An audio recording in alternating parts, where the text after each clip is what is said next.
Hello everybody, thanks for tuning in. Today we're going to talk about people pleasing, and it is such a common subject that comes up in sessions with my clients. And once you start stretching your comfort zone and communicating people authentically, not in an aggressive way, not in a rude way, not in a confrontational or combative way, it is so liberating and freeing because you're no longer repressing all of this anger or frustration that slowly builds up. And that's what happens. People will throw darts at us and it will irritate us, and we'll just bury it because it's a short-term gain for long-term pain. It's easy to ignore my frustration or my being upset with this person and not addressing it with them in the short run. But in the long run, we pay a huge price. It is toxic to us, and it slowly erodes the quality of our friendship and connections and relationships with our family. So one of the things, by the way, if you are, I'm convinced everybody benefits from coaching. A lot of people think, oh, I don't need it, or why should I need another person? I have a coach myself, and it makes a huge difference in the quality of your life, and it's something that's extremely beneficial for habits, goals, just having a sounding board and someone to give you a different perspective, because we have so many blind spots, things that we don't see or realize about ourselves, that a neutral third party that's not a friend or family member is able to give us honest feedback and assessment. So it's very effective. It's extremely affordable for an experienced coach. I've been doing this a long time. My email is in the description. Shoot me an email. Consultation is free. Just say hello and give you an overview of how coaching works, and then afterwards the first session's $5, and then after that, it's really affordable. Okay, so back to people pleasing. Yeah, so that is a common topic that comes up. And one of the things is that we don't have a lot of practice and we don't have a lot of experience on how to communicate authentically, because most people, we avoid uncomfortable conversations. And when you avoid something, it becomes a bigger fear, and you don't get the necessary skills and tools and practice on how to effectively communicate with someone. So one of the things before you have these uncomfortable conversations and are going to be authentic with someone is role play it. You could write it out, you could record it, you could practice it with someone else, anticipate what they're going to say. First, obviously, write out what you're going to say, and I even recommend writing out bullet points of key words that you want to address. Anticipate what their objections or how they're going to respond, and then you have a good answer to that response. And you can take a lot of the fear out of it, because it's so common in the coaching is that people say, well, why didn't you say something to that person? Oh, I didn't want to get in a fight. Oh, I didn't want to have a problem. It really isn't a problem if you do it effectively, and if you do it from a place of that you want to heal the relationship. You're doing this because you care about them. And when we care about someone, we're honest with them. Okay, so the first thing is you want to not have the wall come up, right? Soon as that wall comes up when you're talking to someone, it's really hard to get your message to sink in. It's human instinct. We all do this. We become defensive when we think we're being attacked. And one of the big mistakes that we make is that we address things that frustrate or bother us in the moment. So for example, if someone is coming, you're waiting for someone and they came late, and they kept you waiting and waiting, and then you're like, why are you always late? Why don't you know? I've been waiting here, and da-da-da. Now you're in what I would call like the yellow or the orange zone, a heated or a heightened emotional state. They're going to be in a heightened emotional state because they're going to defend what just happened, and people, they'll always come with excuses. Oh, there was traffic. Oh, I got this. Oh, it was the baby or whatever. When in reality, they just didn't leave themselves enough cushion time in order to arrive. So the best time is to be preemptive about this. And now if we're talking about your girlfriend, boyfriend, spouse, you want to have conversations, the more uncomfortable conversations, in the morning. A mistake people make is they'll have conversations after people have had a full day's work and both parties are exhausted and tired, and you're going to be less receptive, you're going to be grumpier. So weekends in the morning is a good time to have these types of conversations. And you just say, listen, punctuality is really important to me. Is there a way we can set it up so when we set a time that we meet at that time, and see how they respond, and then you want to slowly escalate it.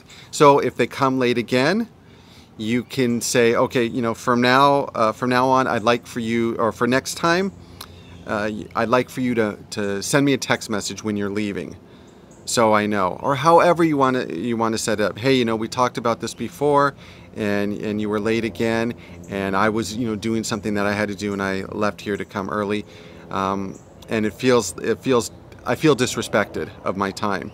And then see what they say, and so you slowly escalate it.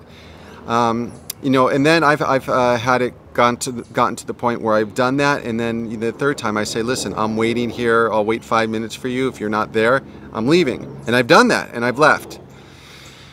So you get the idea. Well, we want to slowly escalate this and communicate. You don't want to attack them the first time they make the error or make the mistake. All right, so that is going to alleviate a lot of our frustration. And then the other thing is you don't want to hit their defense mechanism. And so a nice key phrase is next time. So one of my clients, they had a pickup service. They come in and pick up like trash and stuff, and they have to open the door and whatever and come in, and I guess, and they called. They're supposed to come at a certain time, but they called and say, hey, can we come early? And they woke them up. They woke my clients up, and my client was frustrated because they were tired. They wanted to get the extra sleep, and the service came earlier than the window of time that they're supposed to come. And so the initial reaction is like, oh, how rude, how could you come so early, don't you have consideration, we were sleeping, and stuff like that.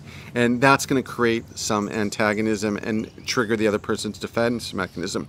What we want to focus on is the result. What is the result that we want? We don't want them to come early and wake us up. We want them to stick to the schedule window of time that they previously agreed to. So what we do is we use the words next time. Hey guys, I really appreciate you coming and picking up the trash and helping out with this service. We sleep late in the morning, so next time can you put us on the list to not be called or have the service before the scheduled hours?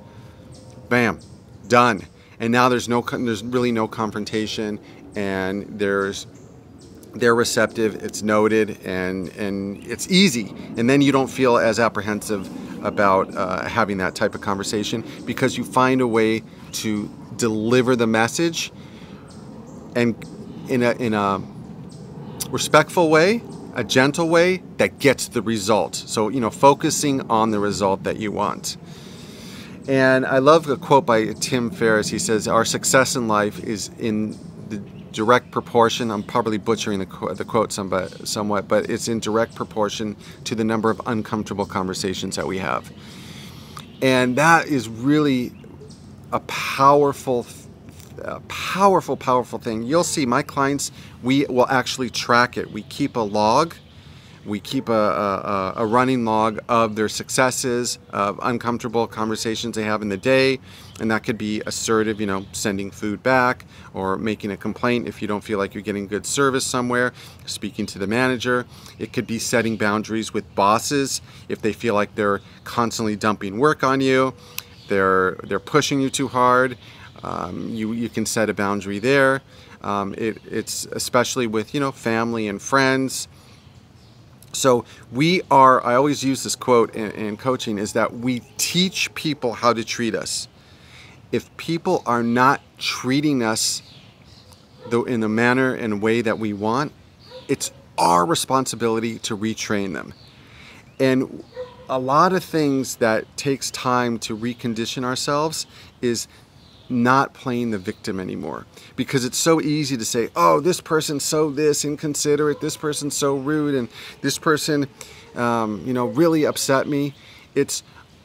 We can't control what other people do or don't do. All we could do is be honest, authentic with them, set the boundaries, and we're the ones who have to change. We're the ones who have to teach them. We're the ones who have to accept them if they're not willing to change, or we're the ones that have to decide if we want to still keep them in our lives. And the whole idea in coaching is to empower people. When you empower people, when you empower yourself, it gives you a new confidence that you can, it's just liberating, and it's a freedom that you can communicate with people exactly how you feel in a non-confrontational way, in a way that is smooth and flows. And then it's also nice because then people feel comfortable communicating with you. You know, it becomes reciprocal, and that's what keeps the glue that keeps relationships strong. I do couples coaching as well, and I tell my couple clients, I said 90% of the problems, people say it's finances and different methods raising the children. Yeah, that is a big, it can be a big challenge in marriage or in relationships. But the bigger issue is not communicating about these things, and especially not communicating these things before you get to that point. How do you want to raise the kids? What are your feelings and thoughts about finances? So it's just opening that channel of communication does wonders. So, if you have some success stories or you have some comments, please share them. And I appreciate if you hit the like button. And again, if you want affordable coaching, shoot me an email in the description. And thank you very much for tuning in and staying loyal supporters of the channel after all these years. Until next time, bye-bye.